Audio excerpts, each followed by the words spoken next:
D'accord. Donc, on va commencer notre présentation. Merci à tous. Je suis Pacom Bazemo, responsable en charge du trading et de la trésorerie chez Attijari West Africa. Donc, j'ai le privilège de vous présenter aujourd'hui la thématique sur la valorisation d'un titre à revenu fixe, axé sur le pricing et la cotation. Donc, d'abord, je vous remercie tous que vous êtes les participants d'avoir répondu très nombreux à l'appel de Yomo Titre pour ce sujet d'actualité. Et je vous promets que ce sera un moment de partage enrichissant. Donc, dans la première partie, nous allons voir les définitions et concepts. Dans les définitions et concepts, on va définir c'est quoi un titre à revenu fixe, les caractéristiques d'un titre obligataire. On va voir les émetteurs et marchés obligataires. Ensuite, on verra en fait le marché des titres publics de l'UEMOA et les conventions qui existent. Dans la deuxième partie, qui est le cœur en fait de notre thématique, on verra dans le premier point le rendement à maturité vs le rendement courant. On verra la courbe des taux des rendements à maturité des pays, interpolation linéaire et formulation théorique du pricing d'un titre à revenu fixe avec des exemples. On verra la démarche à suivre pour le pricing d'un titre à revenu fixe, la cotation, type de cotation, simulation de cotation. Et cette partie, vous allez l'adorer. Donc, on verra en dernière partie, en dernier point de la deuxième partie, l'importance de la valorisation et la cotation d'un titre à revenu fixe. Dans la dernière partie, on verra la présentation d'un simulateur de prix et rendement. Vous avez été nombreux à nous le demander, à mon équipe et à moi, même avant cette formation, de pouvoir disposer d'un fichier, d'un pricer qui permet de simuler les prix et les rendements. Donc, on va vous présenter le fichier qu'on a élaboré qui vous sera transmis à l'issue de cette formation. Donc, on passe maintenant à la définition d'un titre à revenu fixe. Un titre à revenu fixe, c'est un instrument financier qui représente une dette. Voilà, ici, il signifie qu'un emprunteur s'engage à rembourser, selon les conditions prédéfinies, une somme d'argent prêtée par un prêteur et à verser des intérêts sur cette somme empruntée. Et il y a une spécificité sur les intérêts. On a deux cas. On a le cas où la rémunération du prêteur, c'est-à-dire les intérêts qu'il perçoit, repose sur un taux d'intérêt fixe pendant toute la durée de vie du titre. On a aussi le fait que cette rémunération peut également être basée sur un taux d'intérêt variable qui fluctue en fonction d'une référence ou d'un indice spécifique. Donc, la famille des titres financiers qui répond à cette définition, on a les emprunts bancaires, les bons et obligations, on a les titres de créances négociables. Les titres de créances négociables, dans le cas pratique, on attend par titre de créances négociables les certificats de dépôt émis par les banques, les billets de trésorerie émis par les entreprises. Aussi, les bons des institutions des sociétés financières.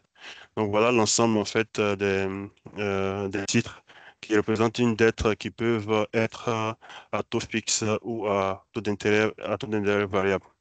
Donc le taux d'intérêt variable, il faut préciser que, comme je viens de le dire, il fluctue en fonction d'une référence ou d'un indice spécifique.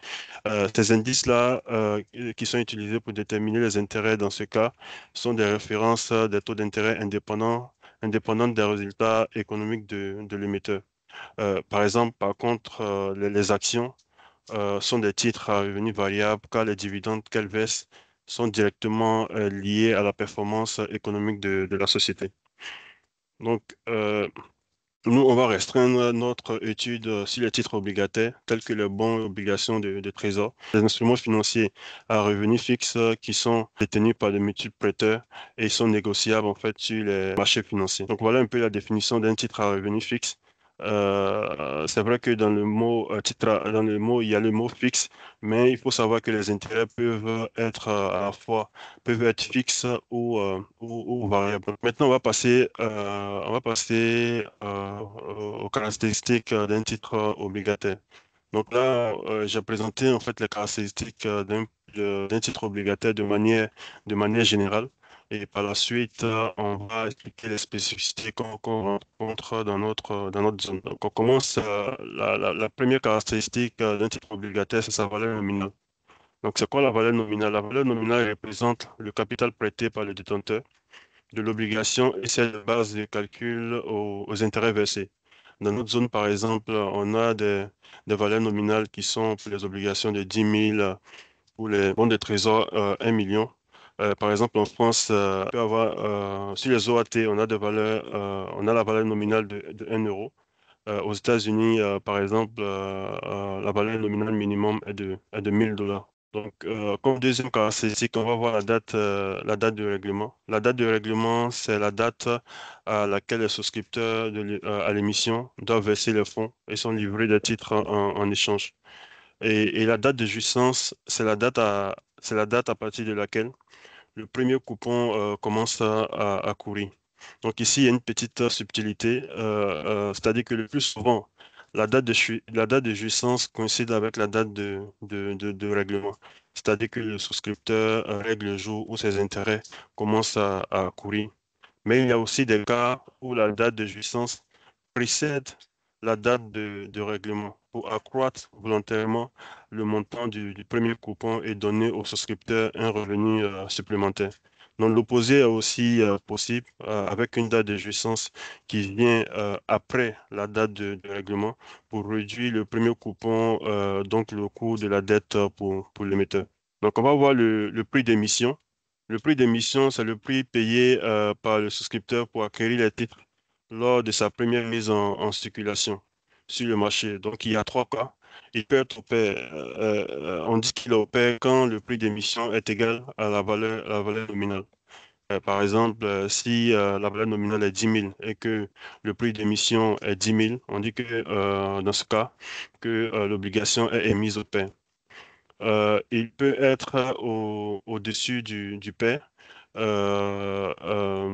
au-dessus du pair si le prix d'émission est supérieur à la valeur nominale. Par exemple, pour une valeur nominale de 10 000, le prix d'émission ressort à 10 100 par exemple. Ou dans le troisième cas, il peut être en dessous du pair si le prix d'émission est inférieur à la valeur nominale. Par exemple, pour une valeur nominale de 10 000, on a un prix d'émission qui s'établit à 9 900. Donc, on va voir comme autre caractéristique le taux facial, le taux nominal, qui est le taux d'intérêt utilisé pour calculer le montant d'intérêt payé par une obligation sur une période appelée coupon. Donc, on peut avoir plusieurs fréquences annuelles, semestrielles, trimestrielles, mensuelles. Mais en général, on observe en fait une fréquence annuelle et semestrielle pour les titres à taux fixe et une fréquence trimestrielle et mensuelle pour les titres à taux variable. Donc, on passe au mode d'amortissement. Le mode d'amortissement, lui, il décrit comment l'émetteur rembourse le capital emprunté. Il existe trois principaux modes de remboursement. On a le remboursement in fine, par tranche série égale ou par unité constante. Donc, le premier cas, le remboursement in fine, dans ce cas, le capital est remboursé en une seule fois à l'échéance. Et le remboursement par tranche ou série égale, on a un amortissement du capital qui est constant tout au long de la période, tout au long de la durée de vie en fait de l'obligation. Et on a le remboursement par unité constante. Dans ce cas, on a des paiements périodiques égaux, on a des flux de paiements périodiques égaux qui incluent en fait les intérêts et le capital. Donc, on passe à la date de remboursement, qui est la date à laquelle se fait le dernier remboursement en capital. Le capital à rembourser est la valeur faciale. En général, voilà, quand on prête sur une obligation 10 000, en général, on est remboursé à 10 000. Voilà, c'est pour ça que je dis que le capital est remboursé à la valeur faciale, mais en pratique, le montant remboursé aussi peut être supérieur à la valeur faciale. Dans ce cas, on parle de prime de remboursement, c'est-à-dire que vous prêtez 10 000 et puis en retour, hors les intérêts, l'emprunteur vous rembourse en fait, par exemple, 10 000, 10 500. Donc ça aussi, c'est possible. Donc, on va passer à la clause d'assimilation. La clause d'assimilation permet à l'émetteur de réémettre des titres ayant les mêmes caractéristiques et les mêmes règles que les titres déjà émis. Les seules différences avec l'emprunt souche sont les prix, les prix et la date d'émission. Donc, il faut voir la clause d'assimilation comme une bouteille dans laquelle, en fait, vous vestez la même pureté d'eau, mais à des périodes de versement différentes. Donc, c'est une clause qui est très importante parce que ça permet d'accroître en fait le gisement du titre et ce qui est favorable par la suite pour sa liquidité sur le marché. Donc, par la suite, on va voir l'option de remboursement anticipé au gré de l'émetteur. Ça, c'est très important, qui lui donne le droit de rembourser les obligations par anticipation. Donc, je disais que l'option de remboursement anticipé au gré de l'émetteur lui donne le droit de rembourser les obligations par anticipation à partir d'une date donnée à un prix fixé. Et celle au gré du porteur lui donne le droit de demander le remboursement de l'obligation. Quand je dis c'est important, par exemple, le Trésor du Bénin a réalisé courant l'année 2021 la première opération de remboursement anticipé de certains de ses titres financiers à hauteur de 217 milliards. Donc le remboursement a été effectué comme prévu à 10 000, conformément en fait à la note d'information des titres financiers. C'est pas ça le problème. Le problème, c'est que avant ce remboursement anticipé, ces titres s'échangeaient à des niveaux très très éloignés, très au-dessus en fait de la valeur nominale. On avait des titres qui étaient échangés sur le marché secondaire à 10 500 qui ont été remboursés en fait à 10 000. Donc les acheteurs n'ont pas fait attention à cette clause de remboursement qui était possible. Ils ont pris des titres à 10 500 pensant que voilà, ils allaient rentabiliser sur toute la durée de vie restante du titre. Mais quelques mois après, ils se sont vus rembourser à la valeur nominale de 10 000. Donc, je passe à la dernière caractéristique qui est, voilà, certaines clauses sont ajoutées au contrat de dette obligataire pour protéger le prêteur comme contre l'insolvabilité de l'émetteur. Voilà, leur objectif est de restreindre les opérations de l'emprunteur qui pourraient nuire à sa capacité de remboursement. Donc, c'est le cas, par exemple, pour nos États qui vont sur le marché, qui vont voir les bailleurs à l'international. Généralement, quand ils veulent emprunter, on leur pose en fait des conditions, par exemple, de revoir en fait la tarification sur certains secteurs. Ça peut être par exemple l'électricité, le secteur de l'électricité, ou même d'arrêter en fait certaines subventions. Par exemple, d'arrêter de subventionner les prix à la pompe de l'essence ou les prix de certains produits alimentaires, de sorte à réduire leurs dépenses. Après, voilà, cela ne doit pas vous choquer, hein. Par exemple, et ça, je vais vous donner un exemple qui va vous faire rire un peu. Quand on prend même à l'échelle humaine, imaginez que je viens vous demander de financer mon projet à hauteur de 10 millions, par exemple. Vous analysez mon projet, vous voyez que c'est intéressant. Vous me remettez, par exemple, l'argent. Et puis, voilà, le lendemain ou bien quelques jours après, vous me voyez dans le restaurant le plus cher de la ville. Forcément, vous allez vous inquiéter un peu pour votre argent. Ou bien encore, vous me voyez rouler sur l'autoroute à très grande vitesse. Là encore, vous allez vous inquiéter pour votre argent. Et même, ou encore, vous me voyez en fait demander de l'argent à quelqu'un d'autre pour financer ce même projet. Dans le troisième cas également, vous allez vous inquiéter en fait pour votre argent. Donc, c'est pour ça que le mieux qu'on l'on puisse faire, c'est de œuvrer à développer le marché local pour que nos pays aient des alternatives au marché international. Parce qu'un pays qui a en fait un marché local qui fonctionne, a plus de confort dans les négociations avec les bailleurs qui sont à l'international. C'est le cas, par exemple, du Maroc. Donc voilà un peu les caractéristiques de manière générale qu'on trouve en fait sur un titre obligataire. Donc voilà, avant d'aller sur des titres obligataires, il faut prendre le temps de lire en fait la note d'information. C'est elle qui cadre en fait toutes les clauses, tout ce qui est permis, tout ce qui n'est pas permis. Et c'est très important à savoir. Donc après ces caractéristiques, on va visualiser en fait quelques tableaux d'amortissement de titres qui existent et d'autres qu'on a créés. Donc, par exemple, ça, c'est un titre qui existe. C'est un titre émis par la Côte d'Ivoire qui est à amortissement in fine. Le coupon, il est annuel et le taux est de 5,90. La maturité est de 5 ans.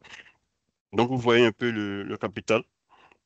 Le capital, il est remboursé en fait qu'à l'échéance et l'annuité est constante jusqu'à l'échéance où il est égal en fait à- au capital plus le dernier coupon. Donc, on va voir ici un autre un autre type de titre qui est émis en fait dans la zone. Ce sont les titres à amortissement linéaire. Donc là, par exemple, c'est un titre à 5,95 qui est émis de 2018 à 2025 avec un coupon à 5,95 qui est semestriel, une maturité linéaire de 7 ans et un différé de 2 ans. Donc, vous voyez que le capital commence à être amorti à l'issue de la période de différé. On appelle aussi le délai de grâce et que les intérêts en fait diminuent dans le temps parce que le capital à chaque fois il est diminué à partir à partir du 13 juin 2021. Donc, on va voir aussi un titre qui est émis. Un titre qui est émis, qui est un bon du Bénin. Lui, c'est un bon des trésors. Il a qu'un seul flux qui est ensuite précompté. C'est-à-dire que on a des intérêts précomptés et on a un seul flux qui est échangé qui est le capital à l'échéance. Donc, on a aussi mis en fait des titres à annuité constante. Bon, c'est quasiment en fait tombé en désuétude. C'est quasiment tombé, c'est quasiment pas utilisé, plus en tout cas plus utilisé en fait sur les marchés obligataires. Mais c'est des amortissements qu'on peut avoir en fait quand on prend en fait des prêts bancaires. Donc là, on peut voir que l'annuité est constante. Voilà, avec un capital remboursé qui varie dans le temps et des intérêts aussi qui varient dans le temps. Mais quand on regarde des standards sur les marchés à l'international, c'est plus en fait les titres in fine qui sont utilisés. Il y a des marchés où il y a quasiment plus de l'amortissable, où il y a même pas d'amortissable. Et quand ils viennent dans notre zone et qu'ils voient qu'on a encore de l'amortissable, ils ont du mal en fait à les valoriser parce que même toutes les plateformes sont conçus pour valoriser que les titres in fine. Donc aujourd'hui, les titres in fine sont vraiment en fait le standard à l'international. Et c'est même pour ça que voilà, UMOA Titre a œuvré pour qu'on migre vers ce type de caractéristiques pour que on puisse converger vers les standards sur les marchés internationaux. Et aussi, en fait, ça permet de faciliter en fait le calcul du pricing qu'on va avoir en fait par la suite. Donc, on va passer par la suite, on va passer sur les émetteurs. On va voir en fait les émetteurs et le marché obligataire. Donc, on commence par les émetteurs. Les émetteurs sont les entités responsables de l'émission des titres afin de satisfaire leurs divers besoins de financement. On a effectivement en fait trois types. On a effectivement trois types d'émetteurs. On a les États, on a les entreprises, on a les institutions financières. Donc, on va commencer on rentrera dans les détails pour voir pourquoi, en fait, ces trois types d'émetteurs, en fait, émettent des titres obligataires sur le marché. Donc, on commence par les États. La première explication, c'est pour financer, en fait, le déficit budgétaire. Vous savez que, voilà, les États ont des dépenses en général qui sont supérieures aux recettes. Donc, pour financer en fait ce gap-là, très souvent, en plus de voir en fait les bailleurs internationaux, ils sortent en fait sur le marché local pour émettre de la dette obligataire. Donc, on a aussi le motif, on a aussi les grands projets d'investissement. Et ça, par exemple, c'est le cas en fait de l'Allemagne. Parce que l'Allemagne, ils ont un déficit budgétaire qui est très maîtrisé. Ils sortent que sur de courte maturité, mais les institutionnels allemands incitent en fait cet État-là à sortir en fait sur de longues maturités pour qu'ils puissent placer en fait les ressources qu'ils ont à très long terme. Donc ça, c'est très important. Du coup, l'État allemand est obligé en fait de créer en fait des projets d'investissement, par exemple la construction d'une autoroute à 12 voies, par exemple, pour que il y ait un besoin en fait de financement à long terme. Donc, en plus de cela aussi, les États émettent de la dette pour des besoins de trésorerie. Par exemple, on sait que voilà, la réception des recettes, le flux de la réception des recettes n'est pas uniforme. Il y a des périodes où on reçoit plus de recettes que d'autres périodes. Donc, pour gérer ce gap, pour gérer ce gap, l'État peut avoir en fait des besoins de trésorerie. C'est des besoins à très court terme, notamment sortant sur des bons de trésor inférieurs à une année. Et il y a aussi, en fait, et ça, bon, ça, c'est un sujet d'actualité, le fait qu'aujourd'hui, quasiment tous les États, même les États les plus développés, sortent, en fait, sur les marchés financiers pour refinancer, en fait, les dettes. Voilà, les dettes qui sont anciennement émises, quand ça arrive, ou bien avant que ça n'arrive à échéance, ils prennent encore de nouvelles dettes pour refinancer, en fait, ces anciennes. Donc, on passe aux entreprises. Les entreprises émettent de la dette obligataire pour des besoins de financement à long terme. Par exemple, pour des projets stratégiques d'expansion d'activité. Ils émettent aussi de la dette pour faire un arbitrage dette-capital, c'est-à-dire que pour éviter, par exemple, la dilution du capital et préserver le contrôle de l'entreprise par les actionnaires. Ça aussi, c'est possible chez les entreprises. Et ils émettent aussi pour des besoins de diversification et d'optimisation. Diversification parce que, voilà, pour être moins dépendant vis-à-vis des banques et optimisation pour saisir des opportunités de faible taux d'intérêt. Voilà, quand les taux baissent fortement, comme on a connu en 2020, entre 2020 2021, début 2022, jusqu'à fin 2022, il peut être intéressant pour les entreprises de sortir en fait sur le marché obligataire pour capter en fait les taux très bas qui sont observés en fait sur le marché. Donc les institutions financières, ils sortent également pour le financement des prêts et projets, par exemple la BAD, le FMI, la Banque mondiale. Ils sortent généralement sur le marché en émettant des obligations pour financer des prêts pour les pays, les entreprises, ou bien financer eux-mêmes directement des projets. Donc, eux aussi, ils sortent, voilà, pour des soucis et pour des besoins de diversification et d'optimisation. Généralement, ils utilisent en fait leur position très privilégiée. Par exemple, la BAD, qui est notée AAA, peut facilement lever de la dette à moins de coûts pour pouvoir en fait ensuite les replacer auprès des États. Donc, voilà un peu les types de metteurs qu'on rencontre, les États, les entreprises et les institutions financières. Donc maintenant, on va passer au marché obligataire. Donc là, j'ai une deuxième question pour vous. Quels sont les types de marchés que vous connaissez? Donc, je suis en direct dans le chat. Dites-moi, quels sont les marchés? Il y en a principalement deux types. Quels sont les types de marchés?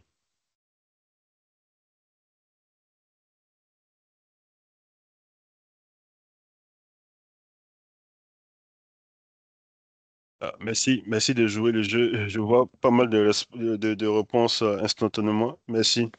Donc, je donne la réponse. Il y en a deux. Principalement, il y en a deux. Il y a le marché primaire qui est en fait le lieu où les titres sont émis pour la première fois.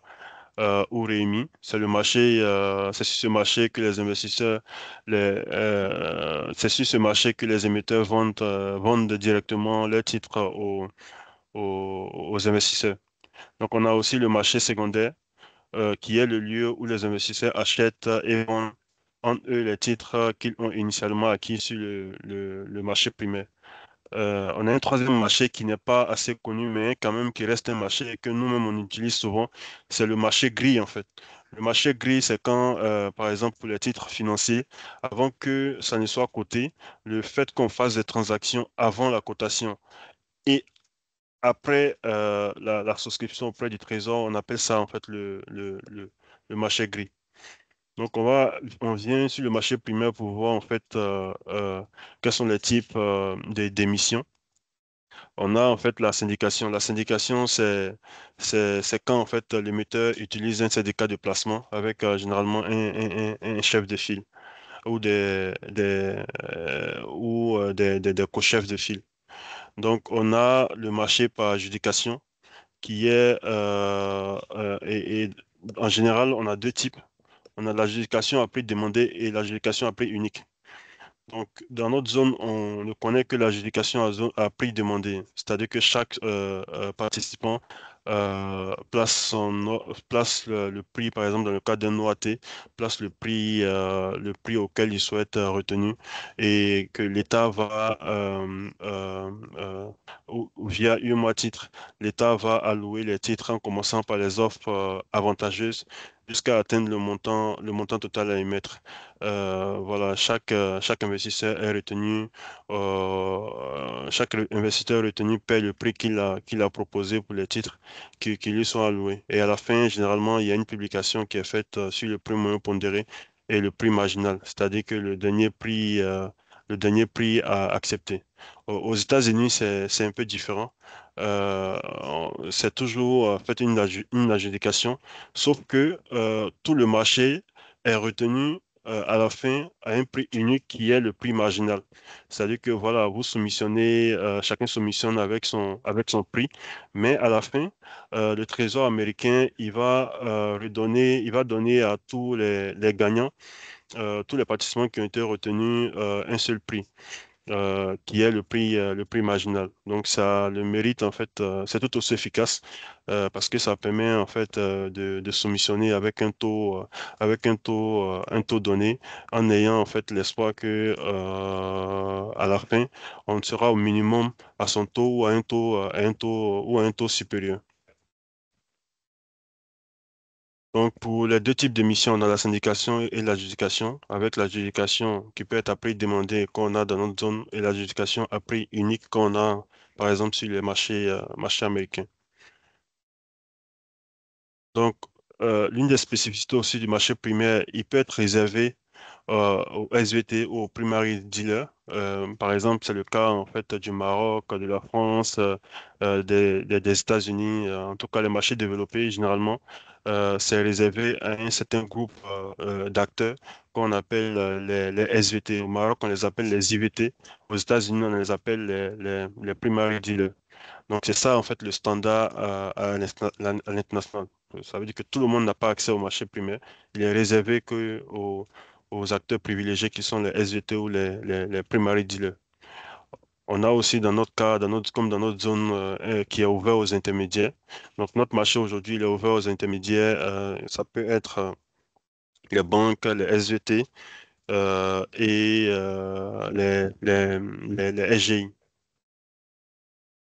Donc, sur le marché secondaire, on a trois lieux de cotation. Le marché secondaire pour le bon, en général, on a une cotation de gré à gré. Bon, généralement, quand le marché n'est pas développé, c'est cette manière-là qui est plus répandue. Comme dans notre cas, on a aujourd'hui des transactions qui se font de gré à gré.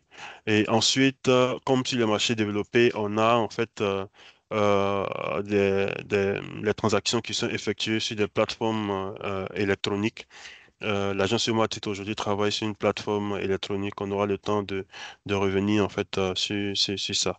Mais sur les marchés internationaux ou les marchés qui sont un peu développés aujourd'hui, les transactions sur le secondaire en ce qui concerne les titres sont essentiellement sur les plateformes électroniques. On a aussi en fait le lieu de transaction comme la bourse des valeurs. Sur les marchés développés, en tout cas pour les pays, c'est pas cette forme-là qu'on observe. On observe plus en fait des transactions sur les plateformes électroniques et pour les titres privés, les corporate bonds, ils sont plus échangés en fait sur la bourse des valeurs. Donc ici, nous, on a les titres des États comme les titres financiers qui sont aussi échangés en fait sur la bourse des valeurs. Donc voilà un peu la structure des émetteurs et des marchés obligataires. Et par la suite, on va voir en fait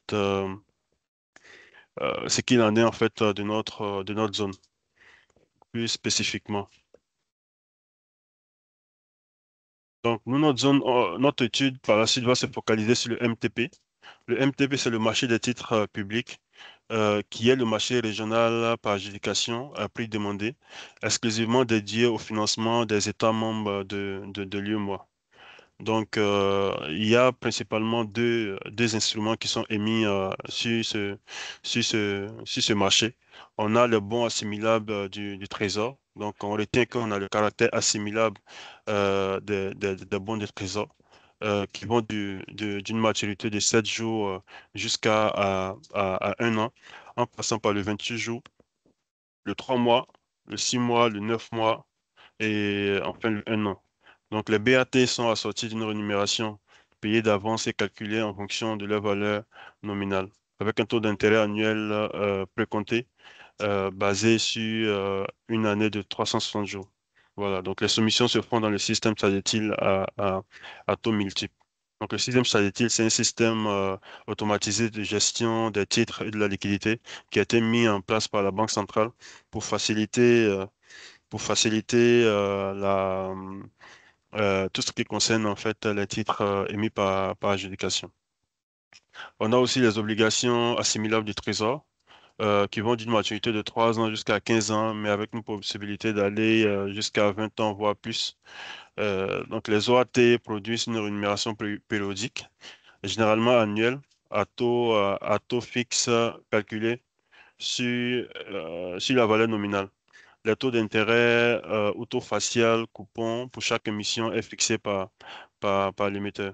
Donc, dans le cadre des OAT, les soumissions se font dans le système à prix multiple, contrairement au bon de trésor où les soumissions se font à taux multiple. Donc, les émissions par adjudication sont organisées par UMA Titre. Un avis d'appel d'offres est lancé pour chaque émission de tranche d'OAT ou de BAT. Donc, cet avis d'appel d'offres précise les caractéristiques de l'émission ainsi que les modalités pratiques des dépôts des soumissions. Et voilà, ces OAT et BAT sont admissibles en garantie pour le refinancement de la Banque centrale. Donc, on passe, UMOTIT, en collaboration avec les acteurs du marché, a mis en place certaines conventions de cotation et de marché secondaire qui sont des ensembles et pratiques, ensemble de pratiques et règles visant à uniformiser les échanges sur le MTP dans la zone UMOA. Donc, ça permet d'avoir une base de négociation pour éviter en fait les malentendus. Donc, on a résumé un peu quelques points. Donc, ça part en fait de la méthode de négociation qui est via le téléphone ou tout autre moyen électronique. On a la définition des jours ouvrés qui est toujours où la Banque centrale des États de l'Afrique de l'Ouest est en mesure d'effectuer ou de recevoir des paiements des banques. On a la taille minimum d'une transaction sur le marché secondaire qui doit être un multiple d'1 million pour les BAT et de 10 000 pour les OAT. Donc, on a la méthode de cotation. Dans la convention, il a dit que les BAT sont cotés en taux de rendement post-compté et les OAT sont cotés soit au prix de coupon, clean price, soit au taux de rendement annuel à l'échéance, qu'on appelle communément le yield to maturity. Donc, on a la convention pour le calcul des intérêts. Les intérêts sur les BAT sont calculés sur une base du nombre de jours exacts sur une année comptant de 360 jours. Donc, exact sur 360. Et tandis que ceux des OAT sont calculés sur la base du nombre de jours exacts sur le nombre de jours exacts dans un mois et le nombre de jours exacts dans l'année. Donc, c'est exact sur exact. La règle des arrondis, le prix et les taux de rendement des BAT et des OAT sont arrondis à 4 décimales. Le montant principal est arrondi au franc le plus près. Confirmation des transactions. Les transactions doivent être confirmées par les deux parties par voie électronique.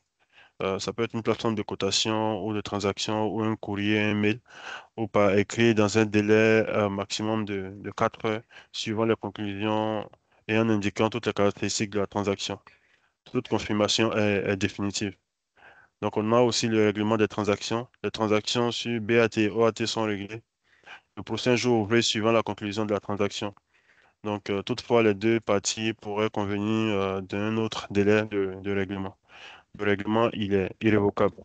Donc, voilà un peu un ensemble de règles qui permet en fait de faciliter les transactions et surtout d'amener en fait les acteurs du marché à avoir une base de confirmation, une base de négociation commune en fait sur le marché.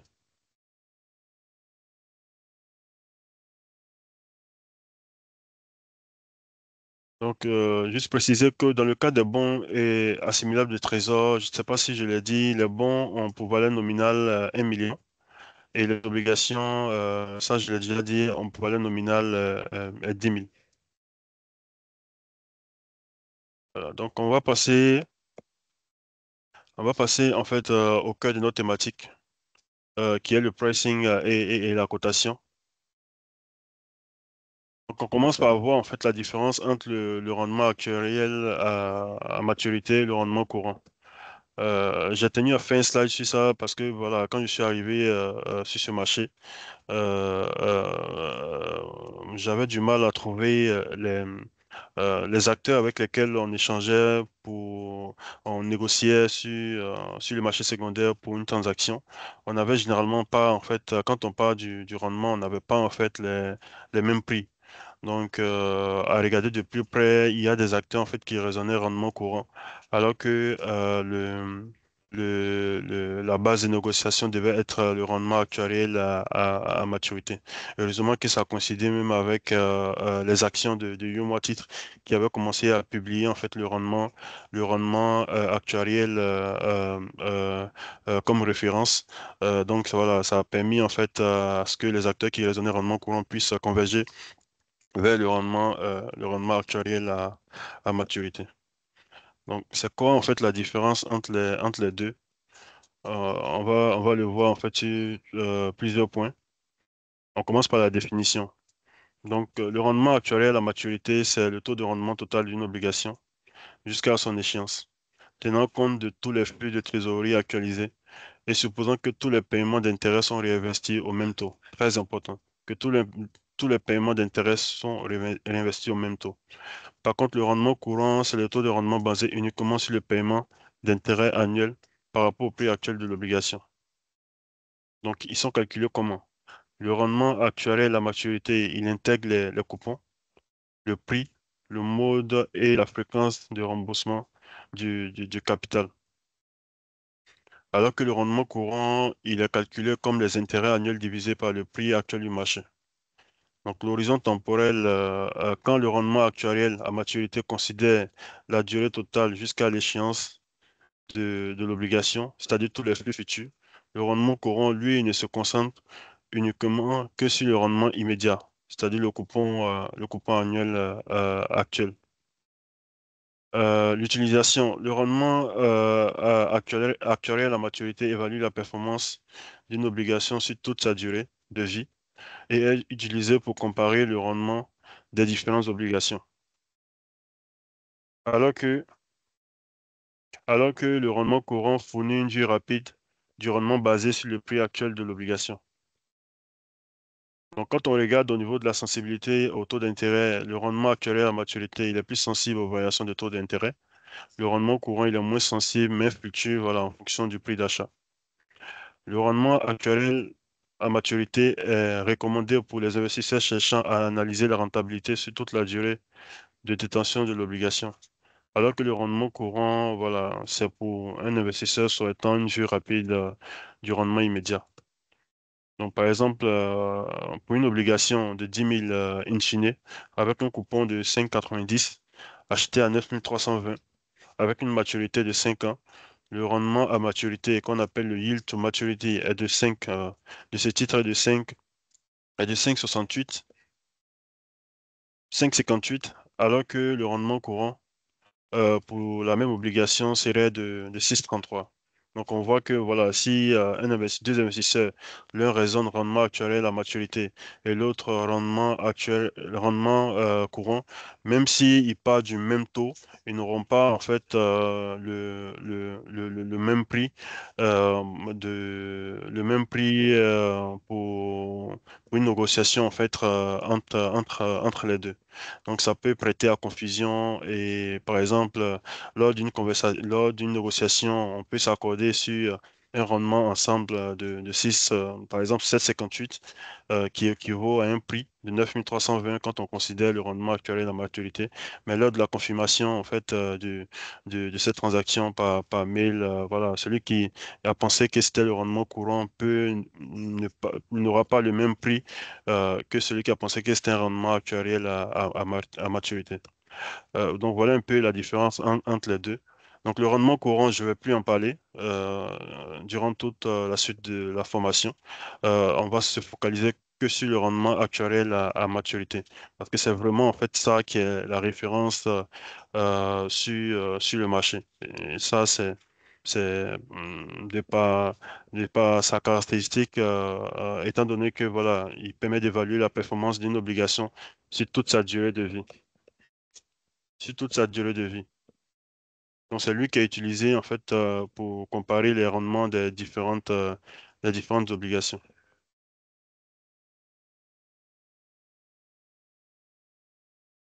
Donc, une fois qu'on finit de fixer,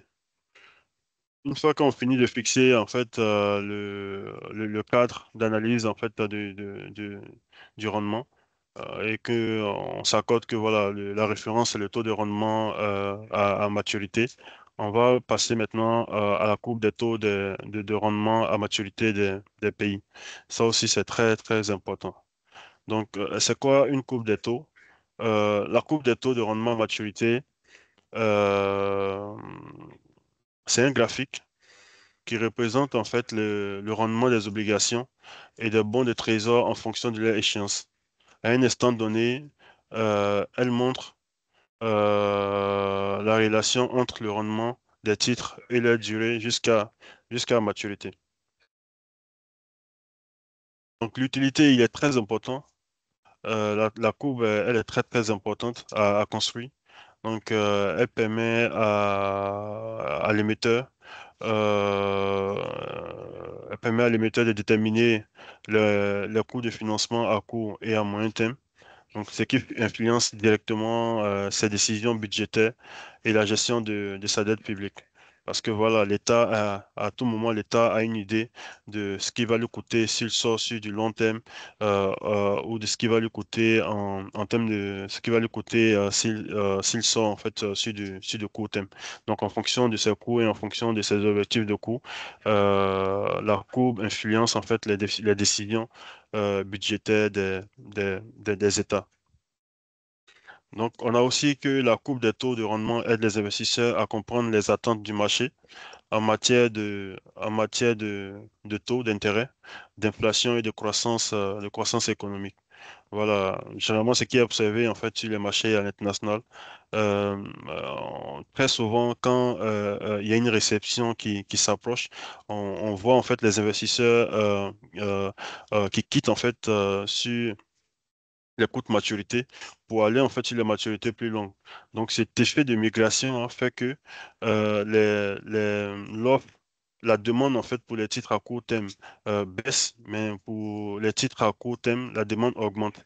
Donc par rapport à une offre qui est rigide, on va voir que les taux sur le court terme va augmenter, mais par contre les taux sur le long terme vont baisser. On parle dans ce cas d'une courbe des taux inversée.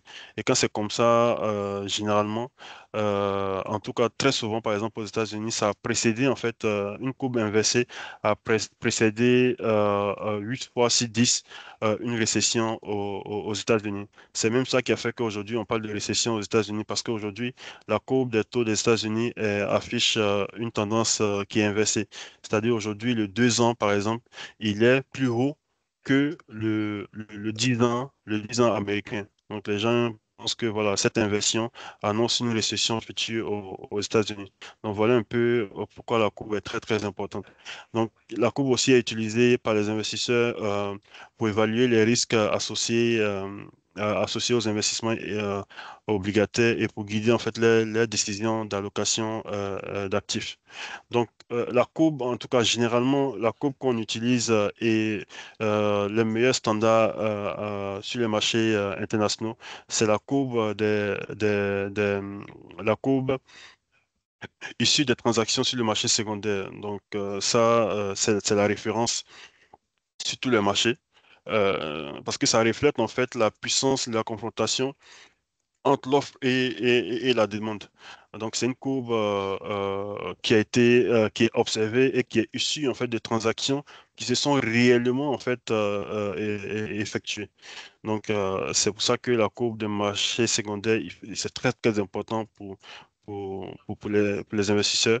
D'ailleurs, les investisseurs qui nous approchent, les investisseurs internationaux qui nous approchent, la première des questions, c'est est-ce que vous avez une courbe des taux. Donc, quand on est là, on voit en fait ce qu'on a et nous demande en fait est-ce que c'est une courbe qui se traite. Ça veut dire que est-ce que c'est une courbe qui est issue en fait de transactions sur des transactions sur le marché le marché secondaire.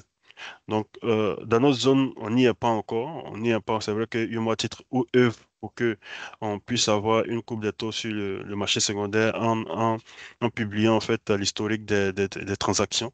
Mais il y a beaucoup de disparités qui font que aujourd'hui, c'est très difficile à, avoir une coupe de taux issue des transactions sur le marché secondaire parce que voilà d'une semaine à l'autre c'est pas les mêmes titres qui sont achetés, c'est pas les mêmes maturités. Donc c'est pour l'instant on n'a pas de coupe de taux comme on l'entend en fait comme on le voit en fait sur les marchés comme on le voit sur les marchés internationaux. Mais à défaut, on peut utiliser en fait la courbe primaire comme référence, notamment pour des besoins de réinvestissement. Ça, c'est le cas par exemple pour nous. Moi, par exemple, quand je vais sur le marché secondaire et que je vends en fait mes titres, c'est pas pour quitter le pays, c'est pas pour quitter la zone, c'est pour me replacer en fait sur les émissions primaires. Donc, avoir en fait cette référence primaire et gérer mon risque de réinvestissement, c'est très important pour moi. Donc, je peux partir en fait de la courbe primaire pour pouvoir en fait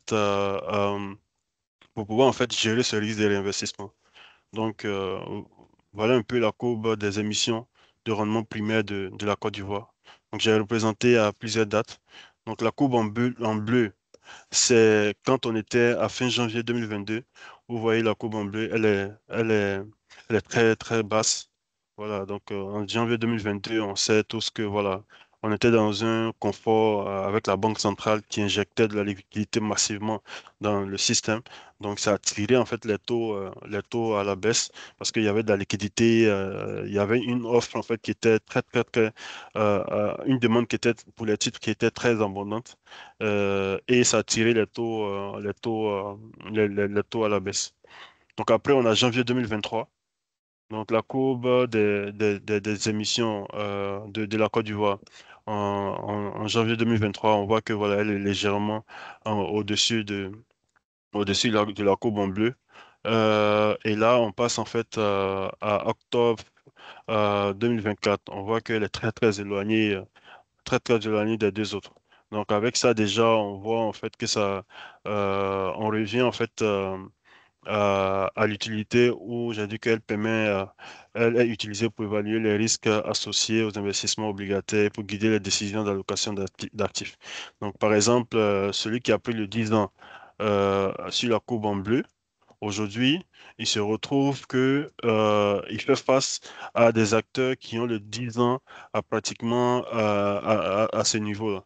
Donc, pour lui, s'il veut pas, s'il veut vendre en fait ce 10 ans sur le marché secondaire, il devra en fait donner ce gap à un investisseur pour que cet investisseur, pour que le rendement de cet investisseur-là puisse être proche de ce niveau et accepter de faire une transaction.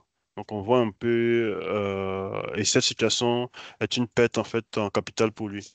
Donc on voit un peu les risques liés en fait euh, à l'investissement obligataire. Donc c'est surtout en fait des risques de marché. On n'a pas vraiment en fait de risque de signature, mais le risque marché quand même important. Voilà.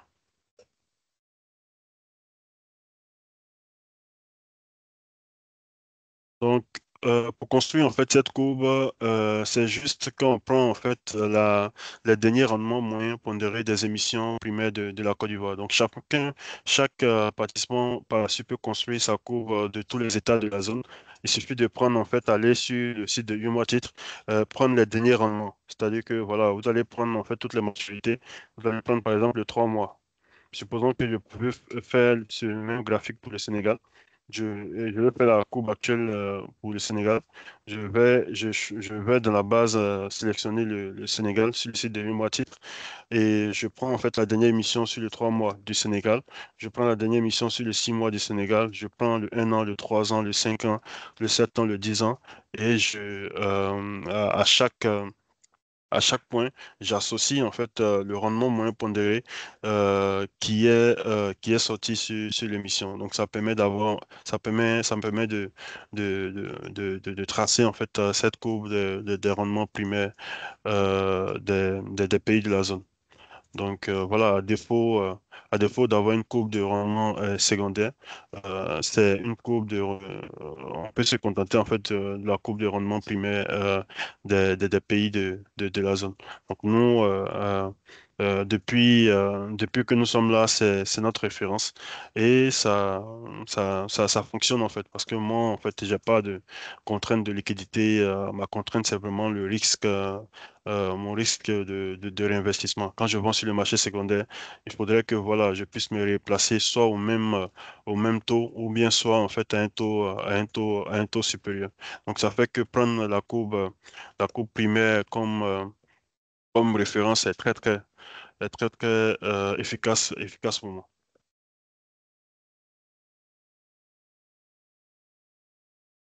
Voilà, donc une fois que la courbe est construite, une fois que vous construisez votre courbe, on va dire la courbe des rendements primaires, il peut être intéressant en fait de trouver des points intermédiaires. Donc par exemple, je reviens sur la courbe qui est ici. Là, les émissions qui sont réellement observées, ce sont les maturités réellement observées peut être par exemple dans le cas de la Côte d'Ivoire, le 3 mois, le 6 mois, le 1 an, le 3 ans, le 5 ans, le 7 ans, le 10 ans. Mais vous pouvez aussi être confronté à acheter ou à vendre en fait un titre à 9 mois par exemple, ou un titre à 2 ans par exemple, ou un titre à 4 ans par exemple. Dans ce cas-là, en fait, vous pouvez partir de la courbe, de votre courbe en fait construite et puis faire des interpolations pour avoir en fait la, la, la, la valeur du point que vous recherchez. Donc, c'est pour ça qu'ici, on va voir en fait l'interpolation linéaire. Donc, ça aussi, c'est très, très important pour ceux qui sont amenés à acheter des titres ou à vendre des titres sur notre marché. Donc, la méthode, c'est une méthode qui est simple, mais en même temps tout aussi efficace. C'est la méthode de l'interpolation linéaire. Donc, l'interpolation linéaire, c'est une méthode mathématique utilisée pour estimer la valeur d'une fonction en 2 points. Donc, ça permet en fait de prédire les valeurs d'une fonction entre 2 points connus A et B en supposant une variation linéaire, c'est-à-dire une ligne droite entre ces points. Donc, on utilise en fait une fonction affine de la forme f de x égale à ax plus b.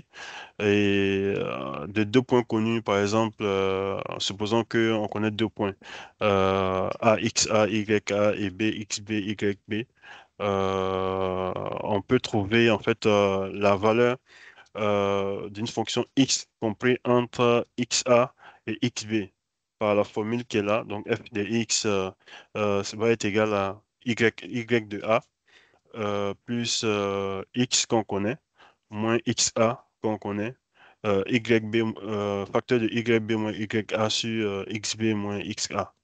Donc, c'est une méthode qui est simple mais qui est efficace et qui permet de donner la valeur estimée de la fonction en fonction, qui permet de donner la valeur estimée de la fonction au point x en supposant que voilà, la relation est linéaire entre les points.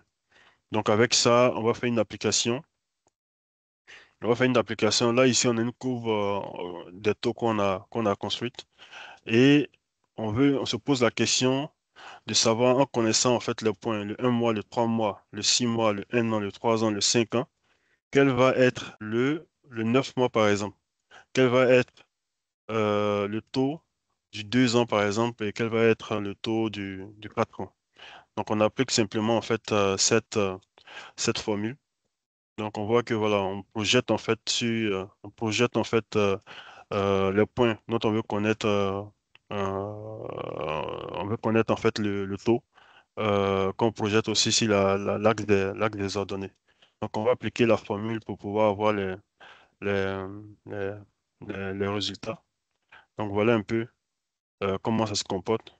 J'ai converti le nombre de mois, j'ai converti les mois et les ans en nombre de jours. On ramène ça à une seule base qui est en fait le nombre de jours, le 1 mois 90 jusqu'à 5 ans qui est 1825. Et en face, on met chaque rendement. Donc l'idée c'est de appliquer en connaissant par exemple le 6 mois et le 1 an, quel va être le 9 mois si on suppose que la relation est linéaire entre le 6 mois et le 1 an.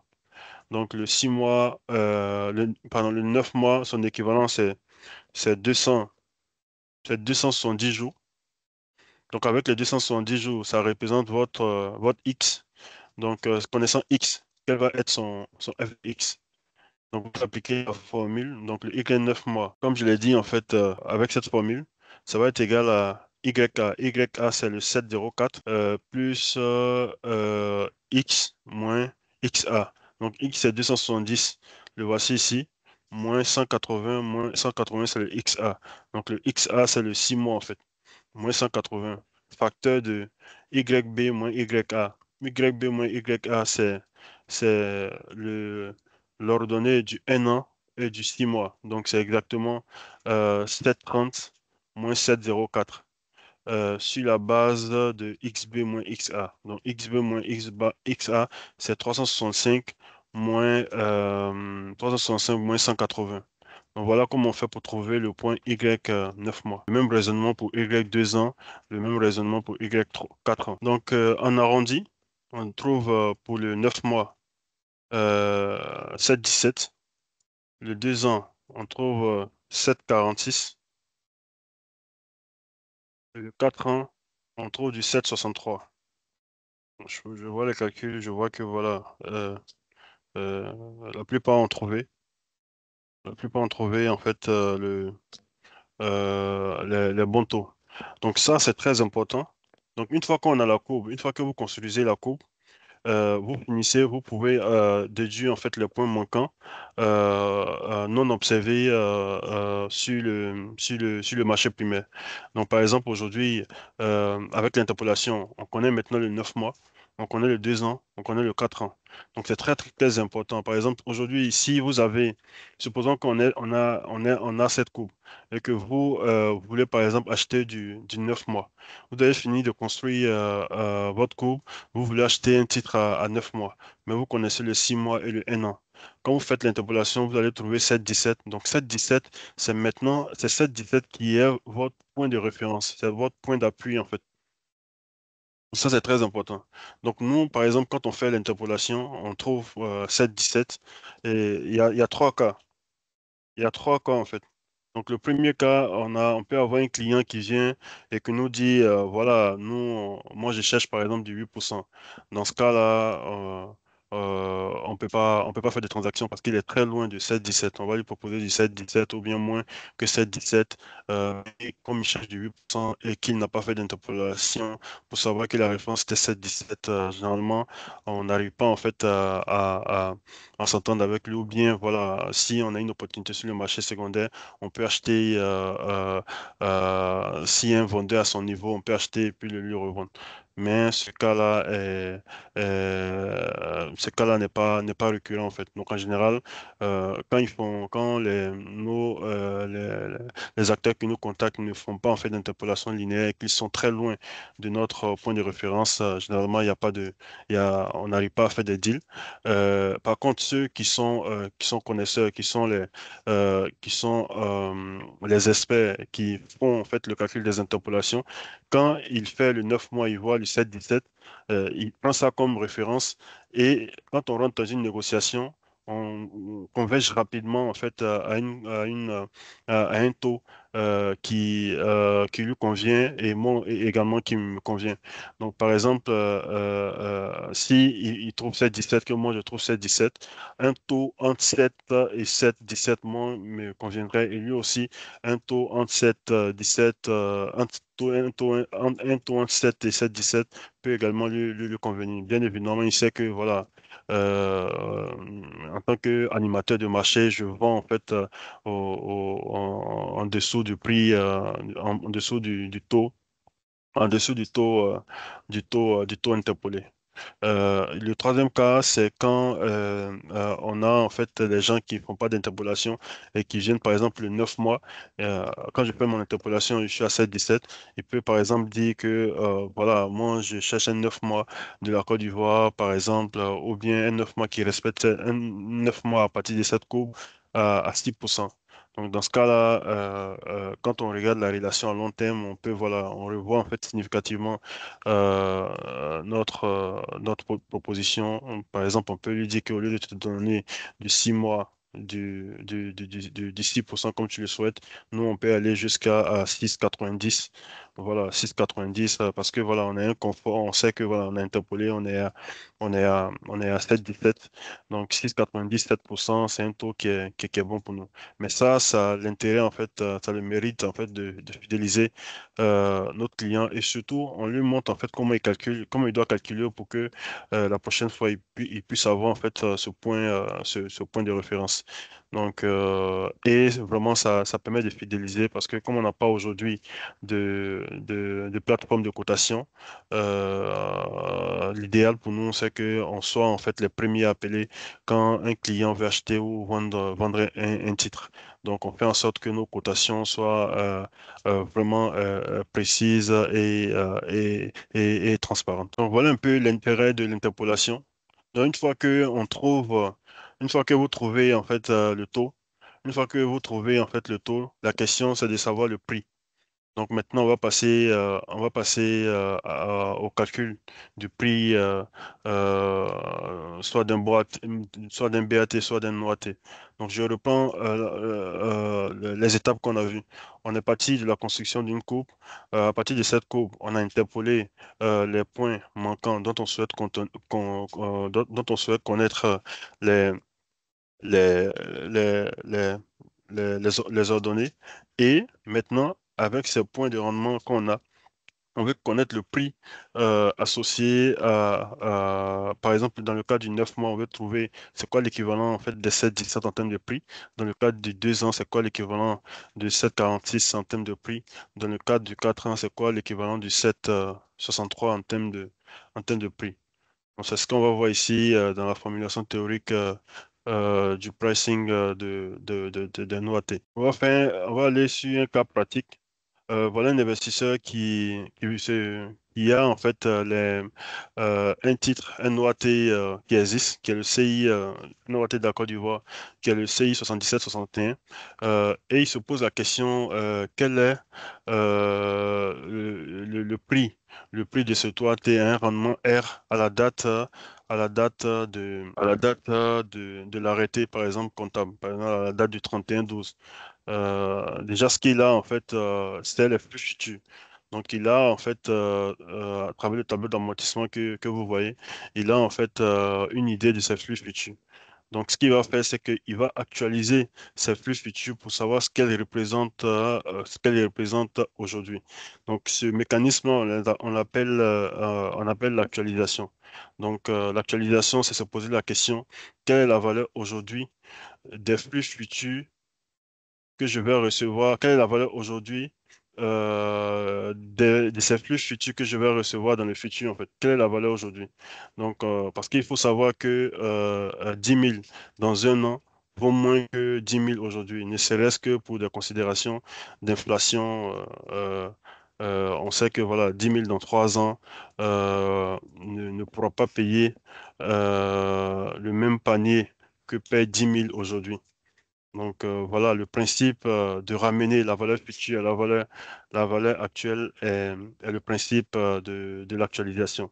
Donc tel que disposé actuellement, on est dans le cadre de la capitalisation. La capitalisation, c'est combien vaudra un montant que j'ai aujourd'hui dans le futur si je l'investis en fait. Donc là, le tableau d'amortissement permet de capitaliser et l'effet contraire, ramener ces flux futurs dans le présent ça, c'est l'actualisation. Donc, voilà comment ça va se passer. Il va ramener tous ces flux à un point donné. C'est le jour où il veut calculer en fait le prix de son obligation. Donc, théoriquement, voilà un peu la formule que ça donne. Donc, le pricing d'une obligation consiste à calculer son prix actuel en prenant en compte tous les flux de trésorerie futurs qu'elle générera, tels que le coupon, intérêt périodique et le remboursement du capital. Donc, ces flux sont actualisés pour refléter la valeur en termes d'aujourd'hui en utilisant un taux de rendement à l'échéance R. Voilà, donc le prix à la date TJ au pied du rendement. Donc, c'est égal à la formule, donc c'est le premier coupon, ou bien c'est la première annuité qu'on va actualiser avec le rendement. Et voici la formule agrégée. Donc, les T moins TJ sont les exposants d'actualisation avec comme base hexa sur 360. Donc, on calcule, une fois qu'on calcule une fois qu'on calcule en fait ce prix, il faut savoir que ce prix-là, bien avant ça, cette formule, comme je l'ai dit, cette formule actualise chaque flux de trésorerie futur en fonction du rendement attendu et du temps restant jusqu'à règlement. Donc, elle permet aussi, à partir d'un prix donné, de calculer le rendement à l'échéance. Mais il faut savoir que cette formule n'est pas inversible. Donc, pour calculer le rendement, quand on connaît le prix, généralement, on utilise en fait une méthode de résolution numérique. Donc, une fois qu'on calcule ce prix-là, c'est le prix brut qu'on appelle dans notre jargon le debt to price. Donc, la formule d'actualisation permet de calculer le prix de l'obligation incluant le coupon couru. Il s'agit en effet du debt to price. Il représente le montant actuel que l'acheteur doit payer au vendeur au moment de la transaction. Donc, pour les négociations et les cotations, les prix des obligations sont exprimés en clean price. Le clean price, pied de coupon, le pied de coupon, c'est le prix d'une obligation qui ne prend pas en compte les intérêts courus. Donc, depuis la dernière date, depuis le dernier paiement du coupon. Donc, il est calculé comment le coupon couru, désigne la valeur du coupon multiplié par le nombre de jours écoulés depuis le dernier coupon divisé par le nombre total de jours dans la période. Une fois qu'on finit de calculer le coupon couru, pour avoir le clean price, c'est simplement égal au dirty price moins le coupon couru. Donc, on va faire une application rapidement. Donc, par exemple, considérons l'OAT CI 76 71 émis le 27/08 qui a pour échéance 28 août 2019, donc soit une durée de 60 mois. Le 28 août 2019, sur une durée de 60 mois, le taux de rendement observé est de 6,96 et le taux de coupon de 5,90 payé annuellement. Donc, le remboursement du capital est infime. Ci-dessous, voilà, la détermination du prix à partir du rendement observé à la date du 31/12. Donc, on a trois étapes. La première étape, c'est que on reprend le calcul, la détermination des cash flows futurs, où on va calculer les exposants d'actualisation. Voilà, les exposants d'actualisation sur une base de exa sur 365. Donc, une fois qu'on a les annuités et les exposants d'actualisation, on va appliquer la formule maintenant. Donc, voici la formule d'actualisation des cash flows à venir pour le calcul du dirty price. Donc, voilà le prix que ça donne, mais c'est le prix, c'est le dirty price. Donc, pour trouver le dirty price en pourcentage, pour trouver le prix, le clean price, on calcule le coupon couru qu'on réduit en fait du dirty price. Et là, voici le prix, le prix recherché. Donc, à 6,80 à 6,96, ce taux T vaut 9584 ou en pourcentage 85, 85, 84. On va voir la même chose pour le BAT. Donc le BAT, on a plusieurs manières de calculer le prix. On a deux manières de calculer le prix d'un BAT. Le premier, c'est avec calcul du prix d'un BAT avec le taux précompté. Donc voilà, voici la formule. C'est 1 million qui est la valeur nominale multiplié par moins les intérêts précomptés. Le taux pré, c'est le taux annuel précompté. Le N, c'est le nombre de jours entre la date de règlement et la date d'échéance effective du bon de trésor. La date échéance effective du bon de trésor est la date à laquelle les flux de trésorerie sont réellement échangés. Dans notre zone, c'est J+1. Donc, on peut calculer aussi avec le taux post-compté. Et le taux post-compté, voici la formule avec le calcul du taux post-compté. Ou également, voilà, le P, c'est le prix du bon de trésor. Le T post, c'est le taux de rendement annuel post-compté. Le N, c'est le nombre de jours entre la date de règlement et la date d'échéance effective du bon. Et il y a une relation qui permet de passer du taux post-compté au taux pré-compté. Donc voici la relation qui permet de passer, en fait, si vous avez le taux post-compté, si vous avez le taux pré-compté, vous pouvez avoir le taux post-compté en fonction de la durée. Si vous avez le taux post-compté, vous pouvez avoir le taux précompté en fonction également de la durée. Donc, on fait un cas pratique également. On considère un BAT émis le 12 septembre 2024 avec pour échéance le 11 septembre 2025. Soit une durée de 364 jours, le taux de rendement observé est de 6,84. Donc, voici les étapes de la détermination au 13/09/2024. Voilà, donc on calcule la durée résiduelle entre la date de valeur et la date d'échéance plus un jour. Donc ça fait les 364 jours. On a le taux de rendement observé qui est 6,84 et on applique la formule que j'ai précédemment montrée avec le taux post-compté. Donc, en appliquant la formule, on trouve un prix en pourcentage de 93,52. On peut aussi faire la même chose pour déterminer le prix à partir du taux précompté. On a toujours la maturité et le N qui est 364. Donc, on applique la formule qui permet de passer du taux précompté au taux post-compté, qui permet de passer du taux post-compté qu'on a au taux précompté. Donc, voici la formule. On fait 6,84 sur 1 plus 364. Mais je vais passer 6,84 sur 360. Donc, ça nous donne du 6,40. Et avec ces 6,40, on applique maintenant la formule de calcul du prix avec le taux précompté. Donc, on voit qu'on a exactement les mêmes résultats. Donc, ici, on va faire un récapitulatif de la démarche à suivre pour le pricing d'un BAT bon, et d'un OAT. La première des choses, en fait, on est parti en fait sur la base du comportement des investisseurs internationaux. Quand ils viennent, la première des choses qu'ils veulent savoir, en fait, c'est le niveau de notre courbe, le niveau de notre courbe des taux des États de la zone, pour le comparer, en fait, généralement aux bons de trésor américains sur lesquels ils peuvent aller. Ils font un arbitrage entre les bons et puis entre le bon de trésor américain et les autres bons des pays émergents. Donc, voilà l'évolution des taux de sortie des émissions sur le primaire, le compte rendu, la note de prémission, de reporting mensuel, l'évolution de taux de sortie des transactions sur le secondaire. L'idée ici, c'est d'avoir une courbe des taux et faire déjà l'étape de l'interpolation linéaire, en fait. Préparer déjà les étapes pour l'interpolation linéaire. Une fois qu'on a la courbe, on a les courbes des états de la zone, on passe maintenant au choix. au choix des titres. Mais pour faire le choix de son titre, il faut définir son horizon d'investissement, son objectif de coupe risque rendement et son intention de gestion de détention. Ça, c'est dans le cadre par exemple, des banques, en fait.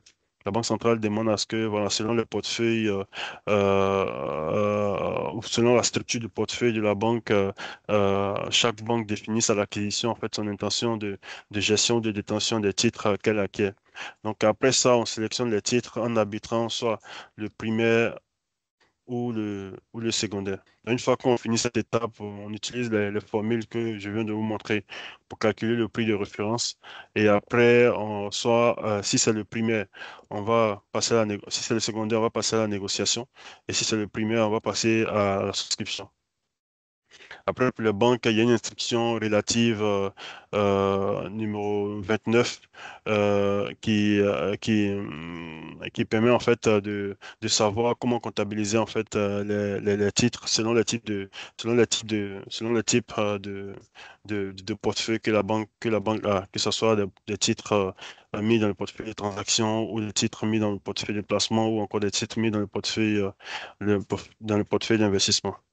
Donc voilà un peu la démarche optimale euh, pour pouvoir en fait avoir le taux le plus intéressant, on va dire le taux optimal en fait que peut offrir en fait le marché pendant que vous serez que vous serez le jour où vous aurez besoin en fait de placer vos excédents, que ce soit une épargne pour vous-même ou bien que ce soit pour le compte d'une entreprise, vous devez voilà, passer par ces trois étapes. La première, c'est d'abord votre courbe des taux.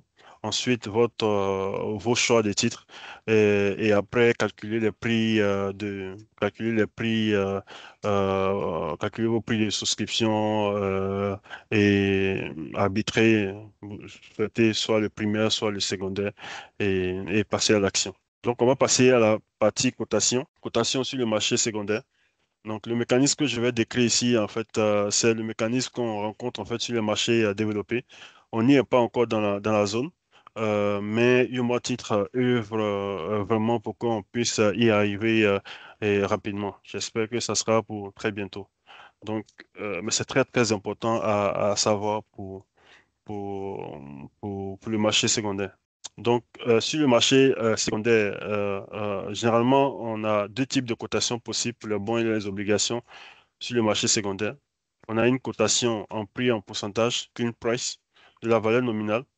On a une cotation en taux de rendement annuel à l'échéance, YTM. Et puis, on peut avoir en fait des cotations fermes ou indicatives. Mais en général, sur les plateformes, les cotations sont fermes. Mais pour un début, on peut commencer par des cotations indicatives. Mais sur les plateformes des pays développés, on a des cotations qui sont fermes. C'est-à-dire des cotations qui peuvent être exécutées rapidement. Donc, on a dans la convention de cotation, il a dit que les cotations en clean price ou en YTM pour les OAT arrondis à 4 décimales, en taux de rendement post-compté arrondi à 4 décimales également. Donc, on a le principe du prix bid-ask. Un market maker teneur de marché cotera deux prix ou deux rendements pour chaque obligation de trésor. Chaque obligation de trésor, deux prix. On a deux prix, un prix d'achat bid, un prix de vente axe, avec le bid qui est inférieur à l'axe. Quand on raisonne en termes de rendement, on a un rendement d'achat. On a un rendement d'achat bid, on a un rendement de vente ask avec un bid qui est supérieur à l'axe. Donc, on aura le temps de bien voir en fait ces deux notions par la suite. Donc, on a le spread bid-ask. Le spread, c'est la différence entre le bid et le ask. Il permet au market maker de réaliser un profit en servant d'intermédiaire entre les acheteurs et les vendeurs. Donc voilà, le market maker, il assure la liquidité du marché, donc il est rémunéré à travers son prix bid-ask. Le market maker ajuste c'est le spread en fonction de plusieurs facteurs. Donc, si le marché devient plus risqué ou moins liquide, le spread peut s'élargir pour compenser ce risque. On a les plateformes, comme je le disais, les plateformes de cotation en continu sur en fait, les cotations en continu sur les plateformes électroniques. C'est des mises à jour en continu. Le market maker actualise en permanence les cotations sur les plateformes électroniques, fournissant des prix de rendement en temps réel. Donc, c'est des exécutions instantanées. Les investisseurs peuvent exécuter des transactions immédiatement au prix de rendement faible affiché. Donc, on a aussi des algorithmes de gestion des ordres. Et grâce à ces algorithmes, les market makers peuvent ajuster quasi automatiquement les cotations selon les conditions du marché, les transactions et le profil de risque. Donc là, on va faire une simulation de cotation. On va faire une simulation de cotation je vais vous montrer en fait les différents profils qu'on peut avoir en fait en tant que market maker sur les marchés développés. Et voilà, vous aurez en fait une idée du profil qui vous plaît quand on sera en fait dans cette configuration dans notre marché. Donc on a quatre profils. Le premier profil, avant d'annoncer le profil, on va sur une hypothèse de marché qui est volatile. La référence, c'est des courbes et cotations centrées. Donc le BAT, on suppose que la courbe est à 7%. Donc l'équivalent, c'est 93,49. L'OAT, 3 ans, c'est 7,46 et 95,45.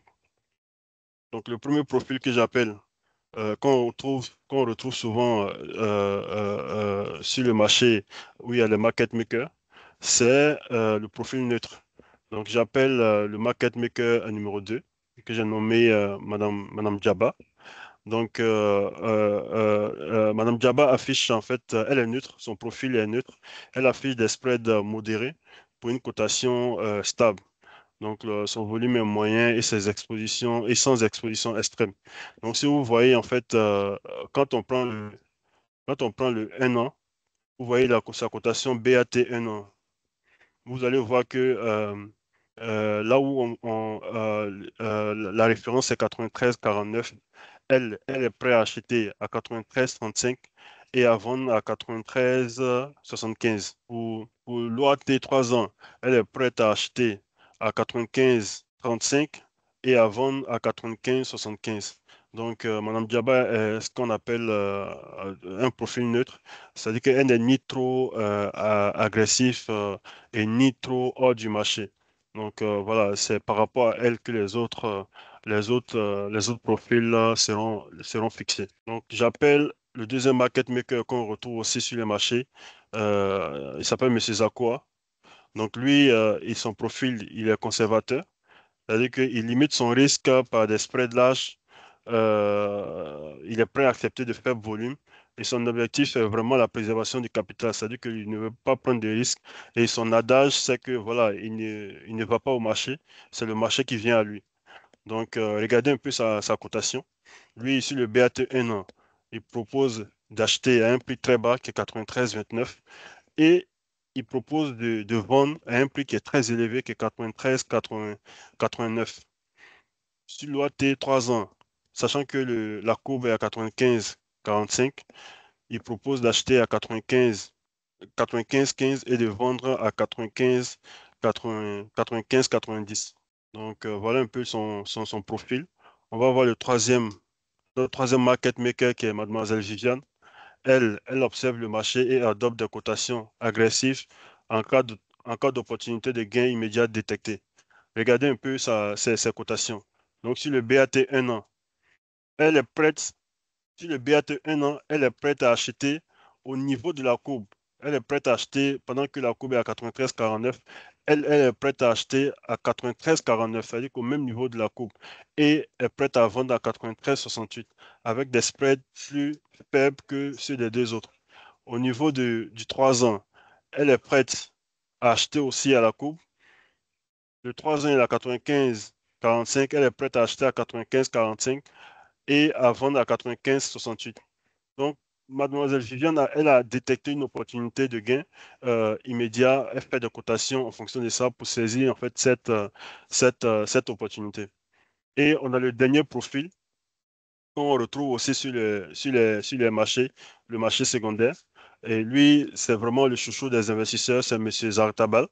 Lui, il affiche des spreads agressifs pour capter un volume plus important. sa prise de risque est vraiment, vraiment élevée. Regardez un peu ses cotations. Pendant que la courbe est à 93,49 sur le 1 an, lui, il est prêt à acheter à 93,52. C'est-à-dire que plus même que la courbe et à vendre à 93,60 avec des spreads qui sont très serrés en fait. Donc, il a seulement une marge de 0,8. De 0,8. En termes de cotation sur les 3 ans, pendant que la courbe est à 95,45, il est prêt à donner pour acheter 95,5, c'est-à-dire que plus même que la courbe, et il est prêt à vendre à 95,60, non seulement avec un spread de 0,5%. Donc lui, c'est vraiment le chouchou des investisseurs. Quand ils viennent sur le marché en vendant, ils sont sûrs, quand il est là, ils sont sûrs de vendre à un prix très intéressant. Mais la contrepartie, c'est qu'il prend des risques, il prend un risque qui est élevé. Et surtout si le marché bouge, il peut vraiment mettre sa structure, il peut exposer sa structure à de grosses pertes. Voilà, il peut gagner beaucoup d'argent comme il peut perdre aussi beaucoup d'argent. Donc, ils vont envoyer, chacun va mettre ses ordres dans un système électronique de gestion des ordres, FEM, des market makers. Donc, sur les 3 ans, on va voir comment ça va se comporter. Sur le 1 an, on va voir comment ça va se comporter. Le système va organiser les ordres de sorte à ce que les investisseurs qui viennent, ils ne voient que le meilleur acheteur et le meilleur vendeur. Et dans ce cas-là, c'est M. Zartabal. Donc, l'investisseur va avoir l'ordre des 93,52 et des 93,60. Donc, c'est quand M. Zartabal va motiver ses ordres ou bien sera saturé en termes de titres que lui, il va sortir en fait et Miss Viviane va prendre sa place en fait. Et ainsi de suite jusqu'à ce que on trouve Monsieur Zakwa. Donc, si, par exemple, on est dans un contexte où à la fois il y a des acheteurs et des vendeurs, c'est dynamique, ça va, on voit que le marché ne va être que traité qu'avec monsieur Zatabal. Parce qu'il va acheter à 93,52, il va vendre à 93,60, il va acheter à 93,52, il va vendre à 93,60, ainsi de suite. On voit que ces marges sont faibles, mais il gagne en termes de volume. Donc lui, tant que tant qu'il n'a pas atteint en fait son stock, parce que bon, tous les market makers ont un volume qu'il ne doit pas dépasser. On peut vous donner par exemple 10 milliards, c'est-à-dire que tu ne dois pas en fait dépasser un achat à 10 milliards, tu stoppes tes cotations ou bien tu revois tes cotations de sorte à ne pas être celui qui est le premier pour que tu puisses avoir le temps de vendre en fait. Donc si lui, il est hors de course, Miss Viviane vient par la suite, elle achète à 93,49 et à 93 et vend à 93,68. Si elle aussi elle est saturée, elle laisse la place à Madame Diaba qui vend à 93,35 et qui achète à 93,35 et vend à 93,75. Maintenant, si eux tous ils sont saturés, là maintenant on arrive maintenant à Monsieur Zakwa qui lui achète à 93,29 et vend à 93,89. Vraiment, le marché vient à lui en fait. Lui, il va pas vers le marché vient à lui en fait. Il n'a pas besoin d'avoir beaucoup de volume, mais ces petits volumes, étant donné que son spread est large, il compense son faible volume par l'importance en fait du spread qu'il a. Surtout que le marché est volatile, juste que c'est prudent d'élargir son spread pour ne pas pour ne pas que le BAT que j'ai dit 7% et le 3 ans 7,46 puisse varier de manière énorme en fait. Parce que si ça varie de manière énorme, et ceux qui ont des spreads qui sont vraiment courts sont exposés en fait sont exposés en termes à des pertes à des pertes importantes.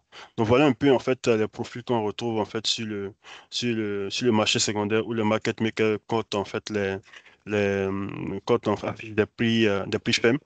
Sur les 3 ans, c'est la même chose. Le système va organiser en fait l'ordre de manière à ce que le le meilleur vendeur soit affiché, le meilleur acheteur soit affiché, le meilleur vendeur soit également affiché. Donc dans ce cas, c'est Zatabal qui vient premier. Donc l'investisseur qui vient, il regarde l'ordre, il ne va voir seulement que 95,5 et 95,60. Donc c'est l'ordre des Atabal. S'il a la vente, il achète à 95. S'il a la vente, il achète à 95,5. S'il a l'achat, il achète à 95,60. Ainsi de suite jusqu'à ce que, voilà, s'il y a en fait au cours de la journée beaucoup d'ordres qui viennent, mais Tabal ne peut pas acheter indéfiniment, il va sortir de sa position. Ils vont servir Mademoiselle Viviane. Si elle aussi, elle ne peut pas absorber tous les offres qui viennent, elle va sortir de sa position. Ils vont la cotation de Madame Djaba va remonter en premier. Si elle aussi, elle ne peut pas, là maintenant, on descend en fait chez Monsieur Zakwa. Mais lui, voilà, il est prêt à acheter moins cher, il est prêt à vendre cher. C'est sa stratégie qui est là en fait. Pour lui, voilà, il est, tout ce qui est prévu pour lui, c'est ce qui sera pour lui en fait. C'est ça sa mentalité. Donc voilà un peu comment l'écosystème de cotation fonctionne et peut-être c'est vers ça qu'on est en train d'aller. Et l'agence de titre en tout cas œuvre pour que voilà on ait un système de cotation des transactions. Peut-être qu'au départ on aura des cotations indicatives, mais par la suite on aura des cotations fermes. Donc la simulation de cotation en rendement, je rappelle le 7%. Je rappelle le 7%. Sur le 1 an et le rendement 3 ans, il est à 7,46.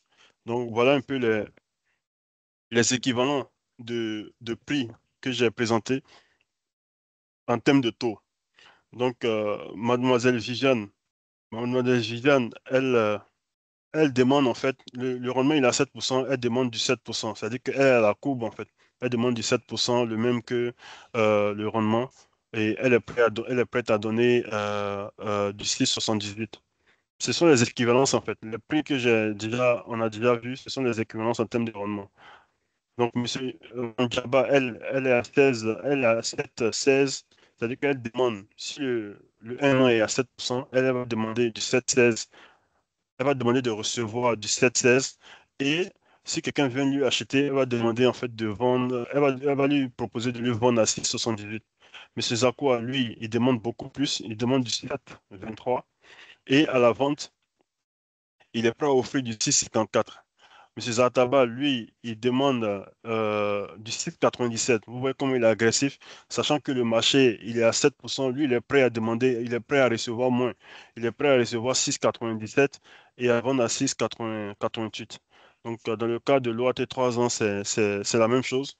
Viviane, l'opportuniste, elle est prête à acheter la coupe, 7,46. Elle est prête à vendre aussi, elle est prête à vendre, à donner du 7,37. Madame Djaba, elle demande un rendement supérieur au rendement de la coupe. Elle demande du 7,50. Et puis, elle est prête à donner du 7,34.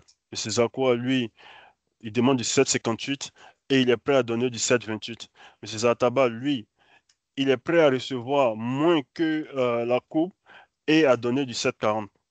Donc, dans ce cas aussi, il y aura en fait les rendements qui sont transmis dans le système de gestion d'ordre et il y aura une réorganisation en fait dans le système pour que le marché puisse voir en premier qui est le meilleur acheteur et qui est le meilleur vendeur.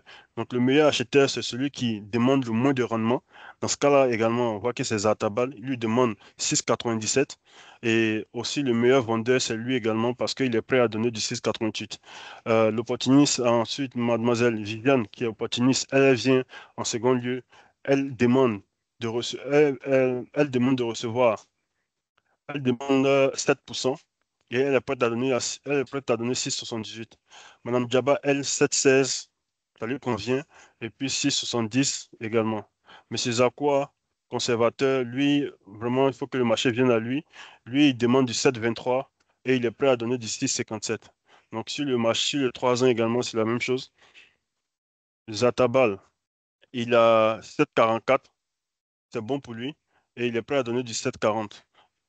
Mademoiselle Viviane, elle est prête à recevoir, elle est OK pour recevoir du 7,46 et à donner du 7,37. Madame Djaba, du 7,50, du 7,50 et du 7,34. Monsieur Zakou a 7,58 et 7,28. Donc voilà un peu comment ça va se passer, que ce soit en termes de prix ou en termes de rendement. Donc une fois que cela est dit, il faut savoir que ces market makers-là, c'est des gens en fait expérimentés qui prennent en fait les décisions à partir de plusieurs facteurs. Il y a les facteurs, il y a deux types d'analyses que ces market makers font. Il y a les analyses, ce qu'on appelle l'analyse fondamentale et l'analyse technique. Donc, on va voir seulement l'analyse fondamentale. Donc, il y a plusieurs facteurs. Ça peut être des analyses techniques, comme je l'ai dit, ou bien ça peut être une analyse fondamentale. Donc, nous, on va voir seulement l'analyse fondamentale. Mais sachez que quand quand il y a plus, quand on a des données historiques, on peut aussi faire des analyses historiques de prix pour voir en fait s'il y a des schémas répétitifs, s'il y a des cycles à travers des moyennes mobiles, des RSI et autres. Mais aujourd'hui, on va voir que les facteurs,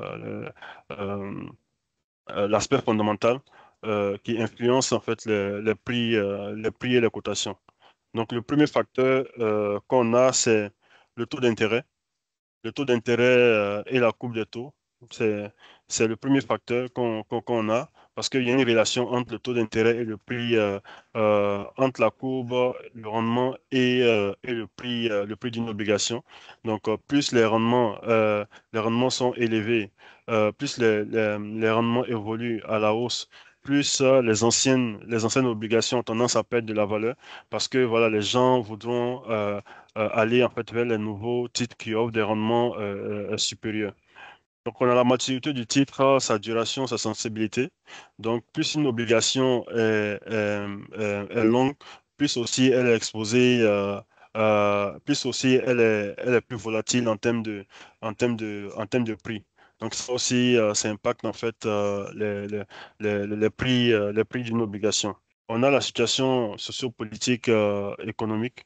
Donc ça, on le vit, hein, on le voit même chez nous avec les pays de l'AES aujourd'hui qui lèvent des titres à des taux vraiment très élevés parce que voilà, la situation sociopolitique économique fait que la perception des investisseurs, c'est vraiment la perception des investisseurs qui s'est dégradée en fait. Ça peut ne pas être le cas réellement, mais c'est la perception des investisseurs qui compte. Et dans ce cas-là, on voit que voilà, les États qui sont à des niveaux de 9,50 voire 10%, les investisseurs ont une perception moins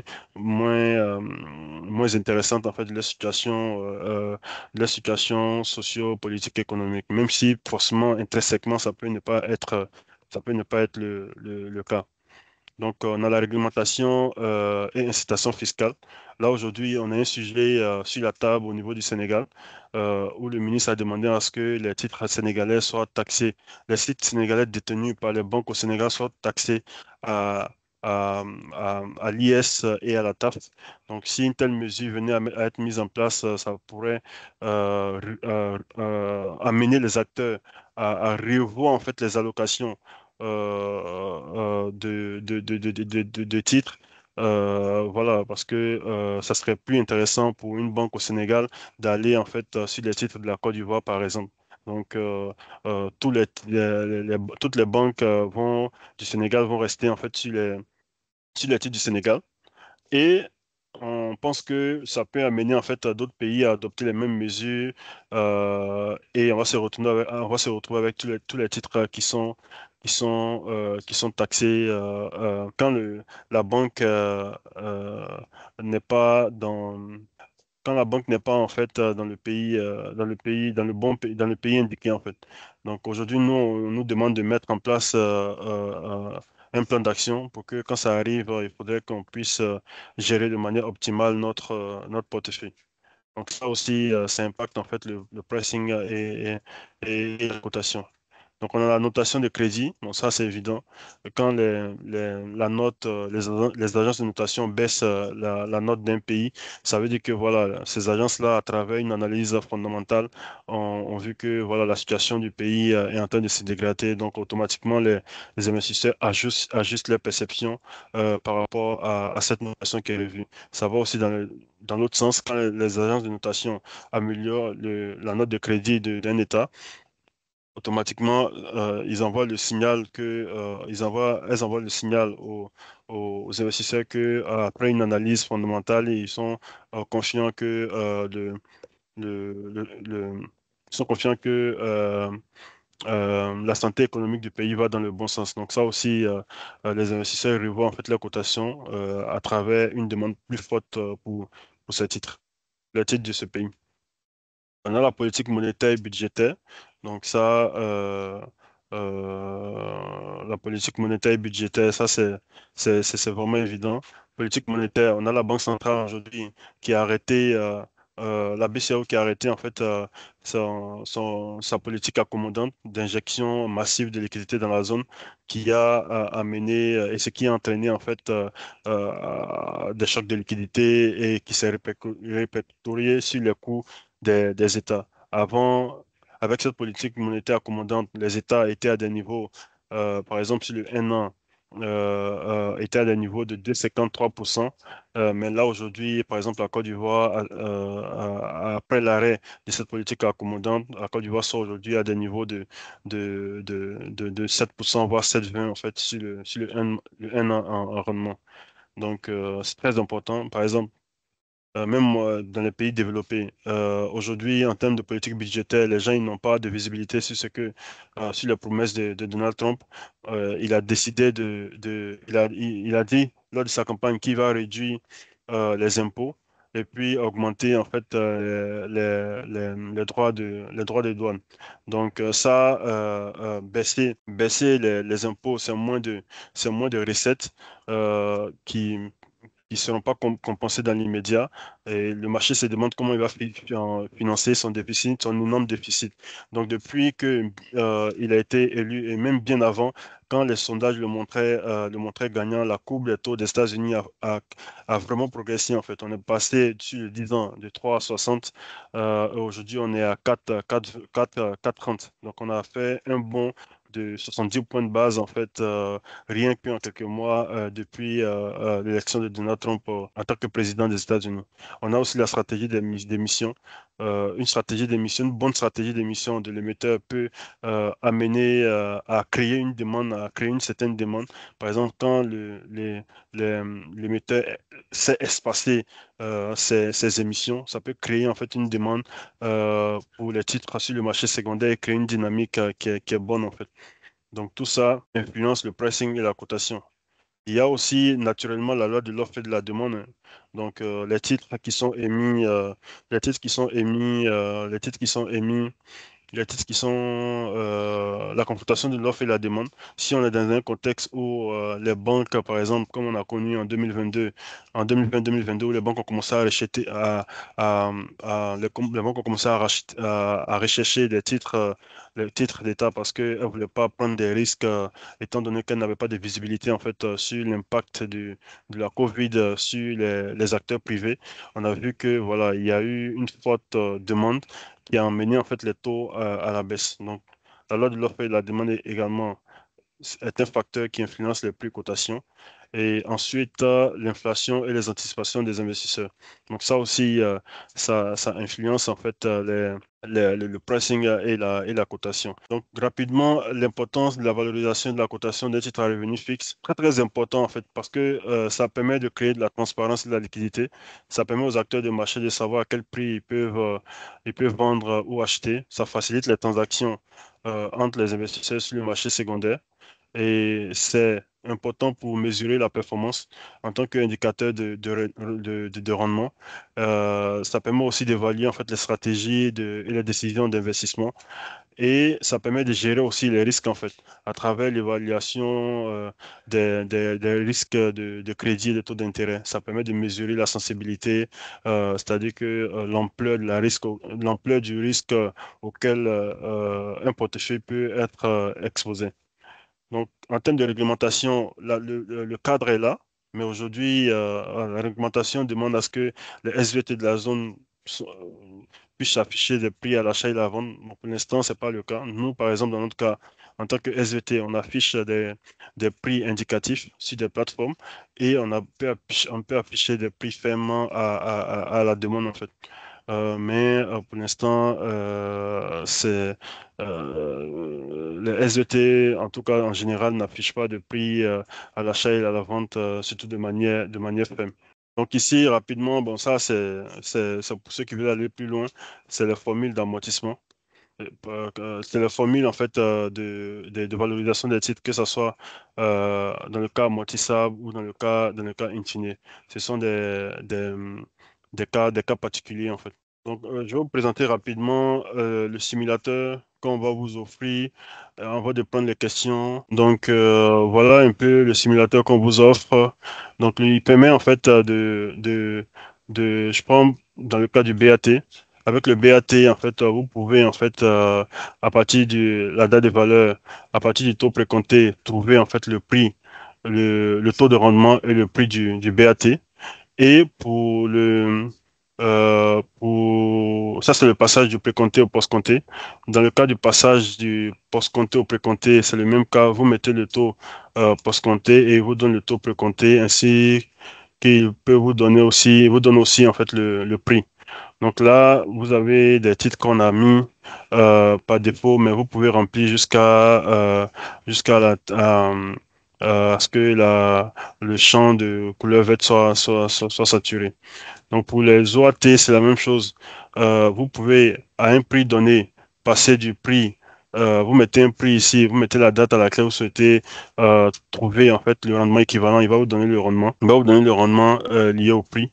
Et ici, à partir du rendement, vous pouvez également trouver en fait à partir du rendement, vous pouvez également trouver en fait le prix. Donc voilà, vous aurez en fait ce fichier-là. Avec ça, vous êtes parfaitement autonome. Il restera seulement à construire votre cours, à faire vos interpolations. Une fois que vous finissez vos interpolations, vous mettez les caractéristiques ici, dans le cas d'un OAT ou bien ici dans le cas d'un BAT, et vous pourrez valoriser en fait votre portefeuille ou bien votre titre par la suite.